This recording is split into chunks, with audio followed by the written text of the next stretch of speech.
दुनिया की सबसे उन्नत और रहस्यमयी सभ्यताओं में से एक की इस खास समय यात्रा में चलिए चलते हैं। सोचिए, नए सुराग बताते हैं कि ये सभ्यता कोई एक दो नहीं बल्कि पूरे 8000 साल पुरानी है।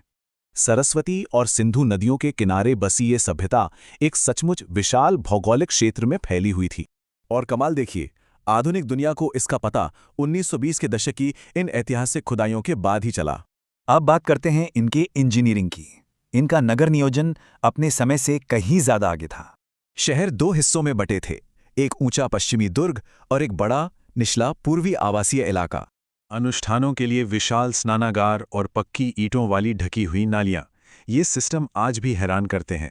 सड़कें काफी चौड़ी थीं, बिल्कुल समकोण पर काटती हुईं। हर घर में अपना आंगन और कुआं होता था। इतने शानदार शहरों में रहने वालों का रोजमर्रा का जीवन और खेती बाड़ी आखिर कैसी रही होगी? वो बहुत ही कुशल किसान थे। जानवरों से हल चलवाकर जमकर गेहूं, जौ और चावल उगाते थे। मनोरंजन के लिए टेराकोटा के सुंदर खिलौने बनाए जाते थे। और हाँ, वो शुरुआती शतरंज भी खेलते थे। इस बेहतरीन कृषि ने एक वैश्विक अर्थव्यवस्था की नींव रखी। इनका व्यापार सीमाओं के पार तक फैला था। व्यापार में एकदम सटीक तौल के लिए उन्होंने चर्ट पत्थर के बिल्कुल एक समान बाट बनाए थे। इनका व्यापार नेटवर्क देखिए, ईरान, ओमान और अफगानिस्तान जैसी दूर दराज जगहों से भी मूल्यवान कच्चा माल मंगवाया जाता था। लोथल शहर का ये विशाल बंदरगाह इस बात का पक्का सबूत है कि वो समुद्री व्यापार के उस्ताद थे। सामान सुरक्षित रखने के लिए सेलखड़ी की इन मोहरों का इस्तेमाल होता था, जिन पर जानवरों के सुंदर चित्र हैं।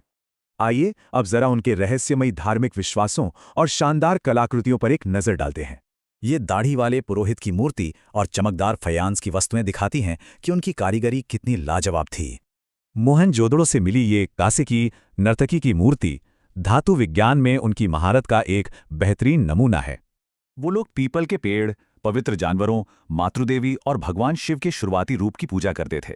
खुदाई में मिले हवन कुंड और शिवलिंग साबित करते हैं कि उनके कई रीति रिवाज आज भी हमारे बीच जिंदा है।